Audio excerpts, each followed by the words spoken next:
Happy Facebook Live Wednesday. Today's topic, I don't want you to feel like, oh my gosh, I'm making all these parenting mistakes, so I must be screwing up my kids. I make these 5 parenting mistakes all the time.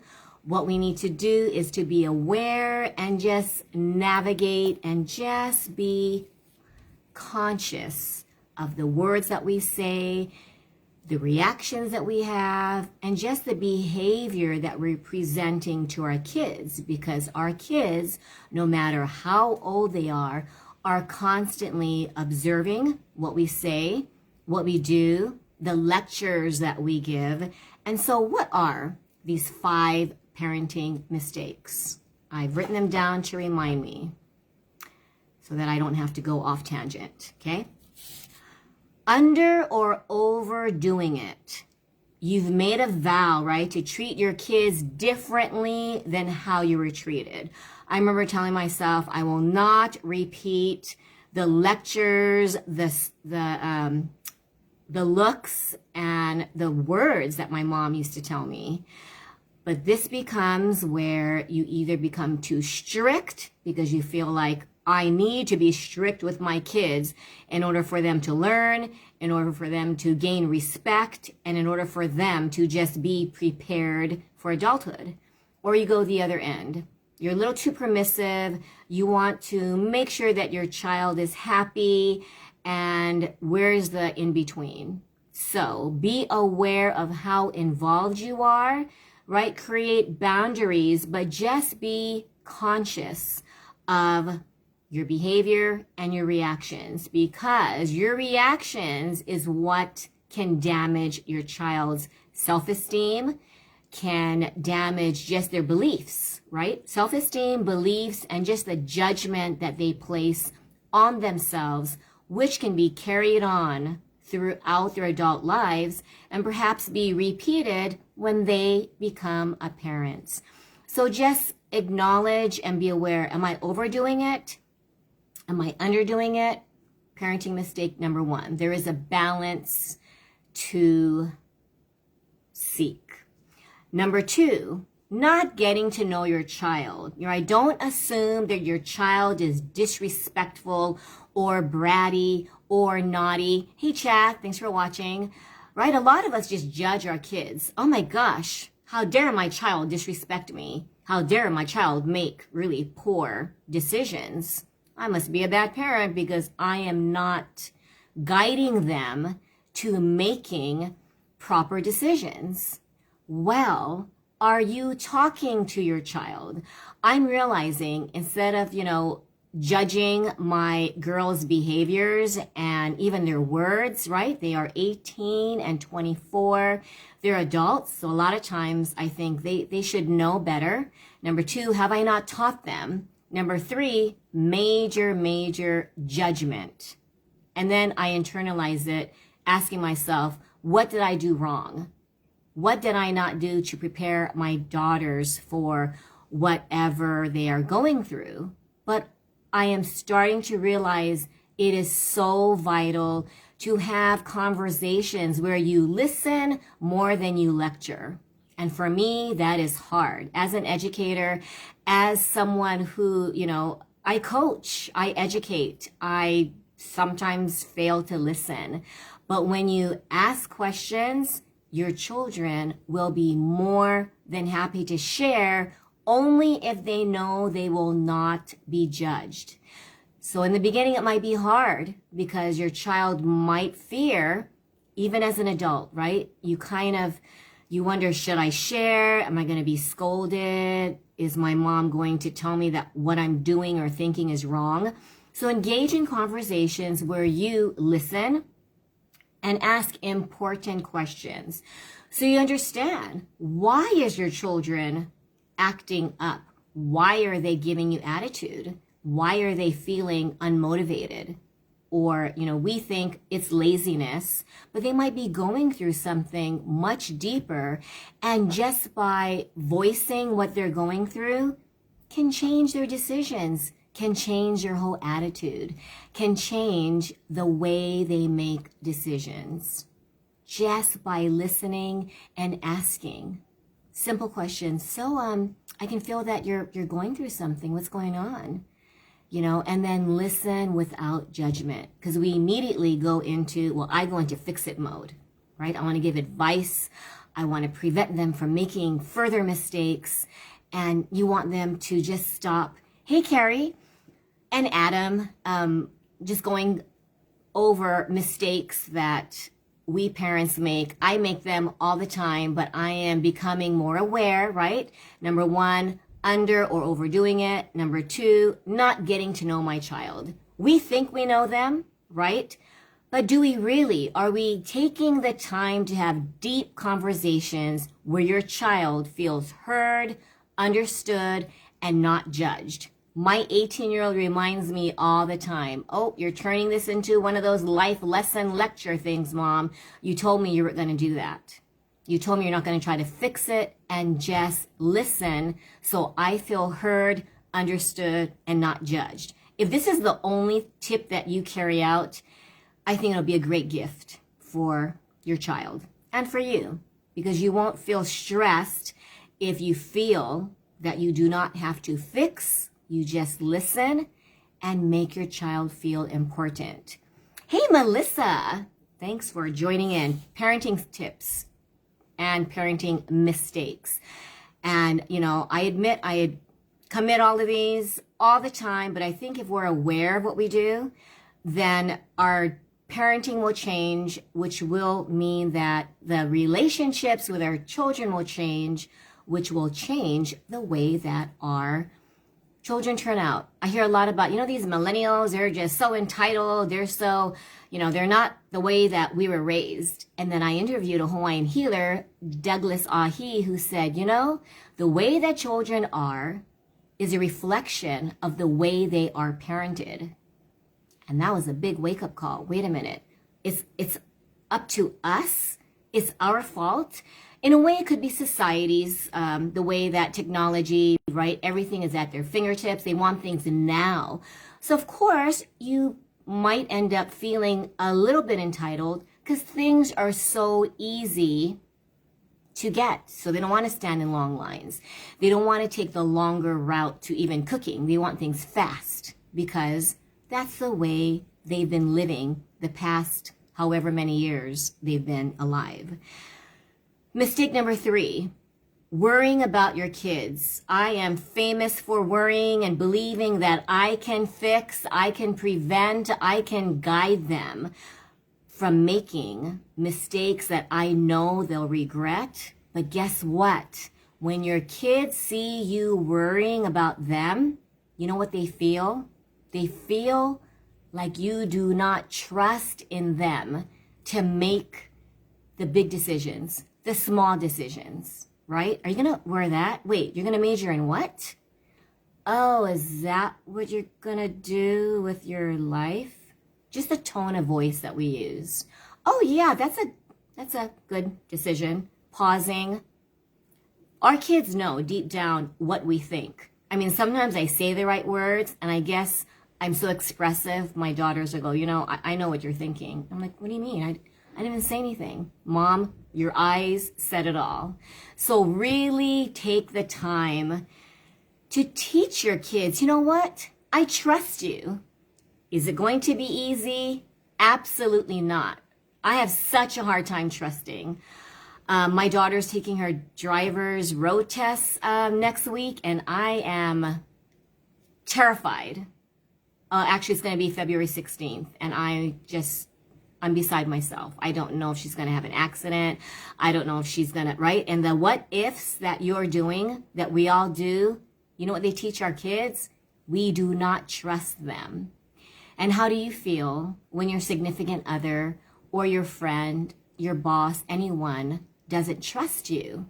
It makes you feel incompetent. You might have an adverse reaction or just perception of this person, right? Because you think, how dare you not trust me? I know what I'm doing.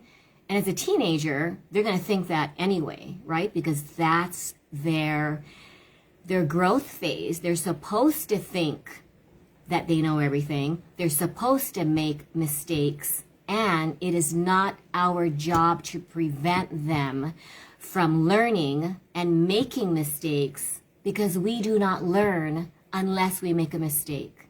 Think back at your first heartbreak. If someone said to you, do not go with this girl or guy, they're going to just break your heart, you would say, no, I know that this person is good for me. And then down the line, right, if that person says, I told you so, oh, you don't like that. So that's the number one thing. Do not say, I told you so, told you should have studied for that test, I told you shouldn't have gone out with that guy or that girl, I told you not to marry so-and-so. And it's hard, because in the back of your mind, we all think as parents, had you only listened. I was having a chat with a mom who said, if they only listened to me, their lives would be a lot easier, less hardship, and they would be happy. But unfortunately, we can't treat them, we can't just put that chain on them like a dog and keep them safe from harm. We can only do our best, but the most important thing that we can do is show our kids that we trust in their journey and we trust in their decision-making skills, and know that they're our kids. So we did our best, and then we have to let them go. And okay, I know I said I was going to divert, but this mini story really spoke loudly to me. The other day I took my dogs on a walk, and I saw a tiny baby bird that must have fallen out of its nest and died. And I thought, to be that mother bird, wanting to protect that baby bird, and then seeing it dead on the sidewalk, and knowing that mother bird could have prevented, or could she? Maybe when the mother bird went off to get worms, the baby bird might have said, I think I'm going to try to flap my wings, even though I might not be ready. And the baby bird leaves the nest, gets hurt, dies, does something traumatizing to you. One of the best things I remember listening to is someone who lost their 18-year-old on a motorcycle accident, from a motorcycle accident, and she said, you know what? He did something that he loved. He died doing something that he loved. And who am I to say, don't ride that motorcycle, right? Don't surf in those wild waves. Don't fall in love with that very toxic person. It is really not our journey as parents to prevent our children from getting hurt, fixing those boo-boos, and letting them know, you know what, just listen to me. I know better, just listen. But I think it's human nature, right? As a parent, you want the best. Number 4, maintain your expectations. Sometimes they're too high, right? I want you to get a straight A's. I want you to, I've had some parents say, you're not going to go to college if you don't get a scholarship because we can't afford it. You need to fill in the blank, get good grades, sign up for that AP class, get onto the right soccer team. I get hired all the time. Can you help my child write the perfect essay for college entrance? Right? Can you help him get straight A's, basically? And is it our job? We want to increase the chances, but we also want to have your child hold the reins. What we do as parents is we hold the reins, and when they go too far, we're like holding them back and say, no, not over there, right? Or we do this, and I've done this. Oh, she's just shy, which means you're labeling your child in front of them. Oh my gosh, she's so irresponsible. You have no idea. And your child is listening or feeling it. You don't trust them. You think they're lazy. You think they're unmotivated. You think they're poor decision makers. You think they're entitled. You think fill in the blank, right? Because you label your child, and it's human nature to do that. My daughter would not, hey Barbara, oh my gosh, Tara, right? My daughter used to always hear that because they thought she was mute when she was 3 because she would not speak. Now at 24, she's like traveling, went to Costa Rica, drove to Idaho and Arizona. And I look at her and I think she literally was so afraid, stuck to me. And I would say that to, explain why she wouldn't say hi, right? She would just do this. And I would say hi. at least like smile. Oh, she's shy. That's why. And you just justify your child's behavior, right? And students' parents tell me all the time, he's just, I don't know, he's trouble. I don't know what you're going to do with him, but I'm just letting you know. And your child knows the labels that you put on them. And does it change or impact their self-confidence? Big time. And they'll say that, oh, my mom says that I'm a bad reader because none of us in the family reads. Oh, my dad says I'm a really bad writer because I don't know how to write.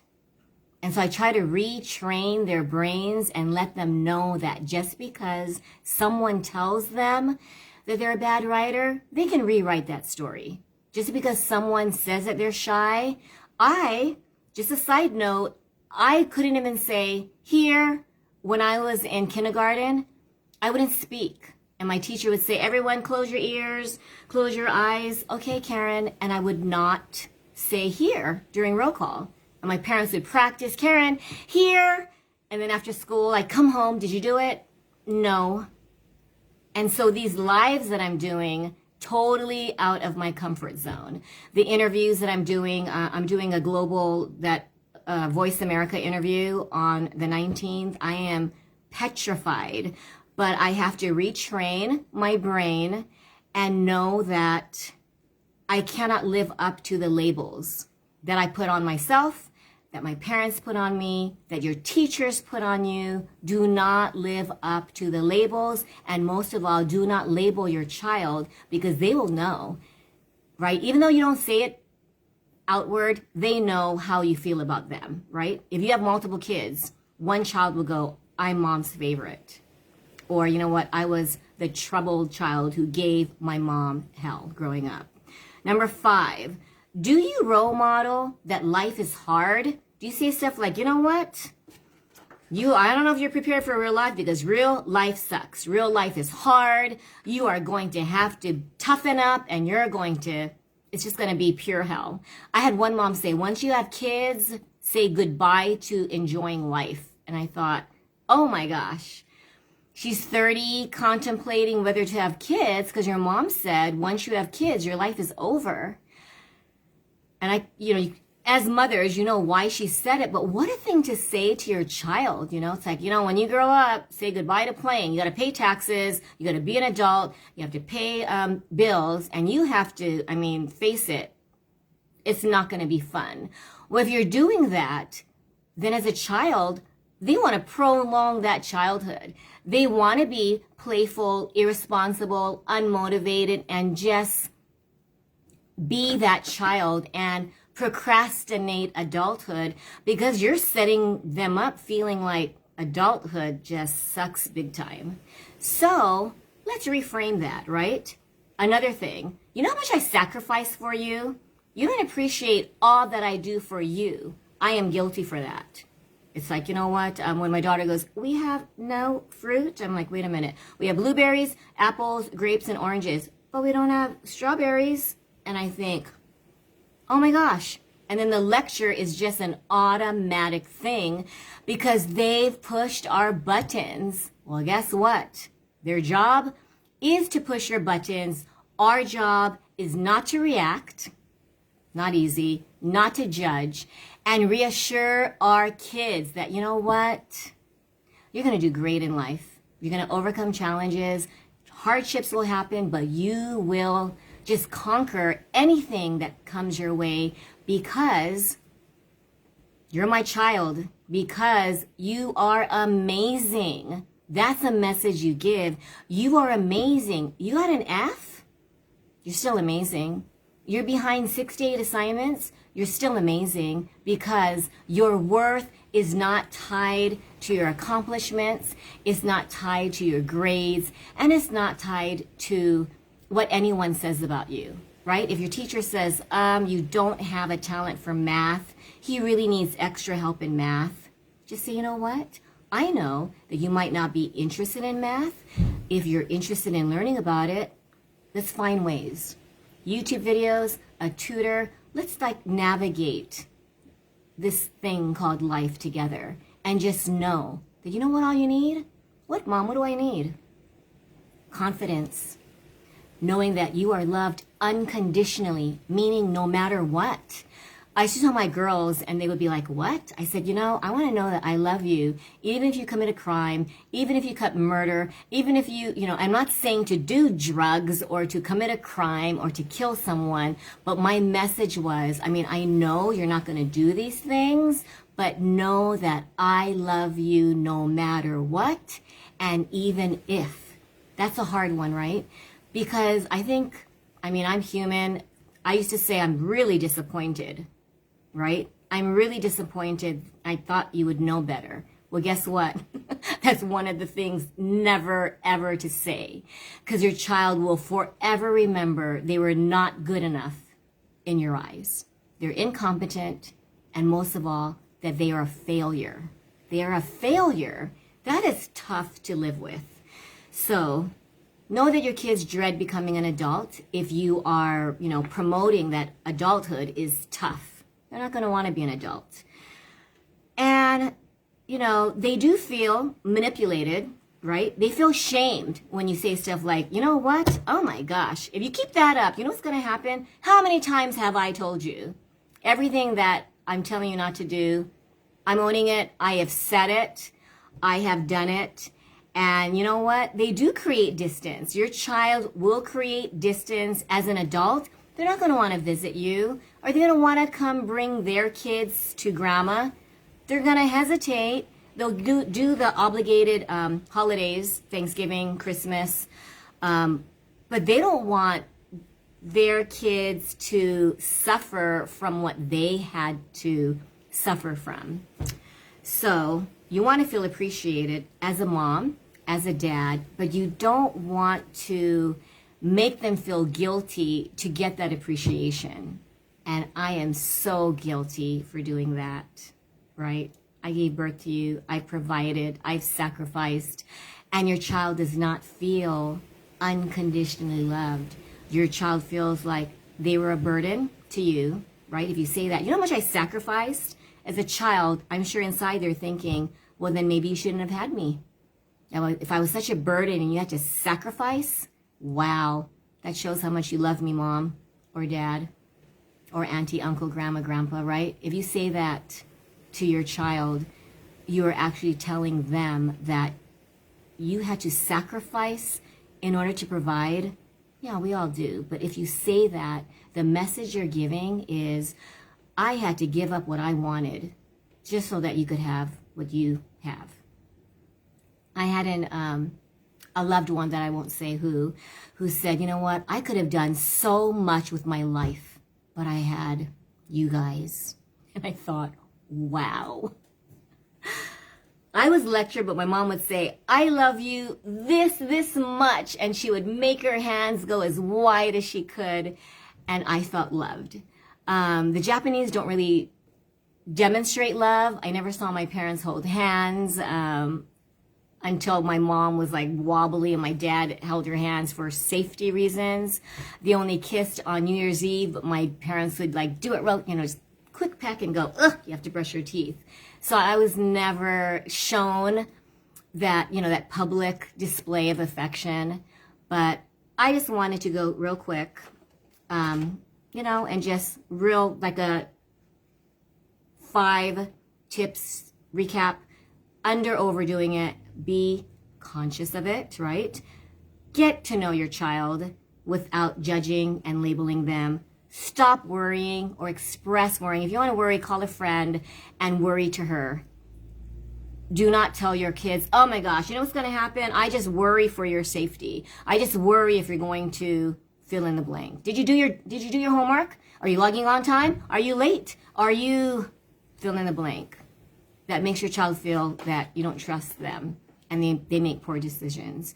Maintain expectations. You have too high expectations. You have too low expectations. And most of all, be a role model to your child. And don't make them feel that you sacrificed in order for them to have the life they had. I always thought it would make them appreciate, right, what you did. But apparently it makes them feel manipulated. It makes them feel like you're blaming them in a way, if that makes sense, that you sacrificed so they could have the life that they're leading. And that's all I have. I don't know if I talk too fast. This is a very passionate topic of mine, but thank you for watching. I hope you guys are investing in candles or just the power of breath. And I will end with a deep breath. Oh, it didn't go out. Thanks, guys. Please message me. Let me know what you think about certain parenting tips. If you have any particular topic that you want me to talk about. And please, if you want me to interview you or be a part of my interview journey, Tara, I really enjoyed interviewing you.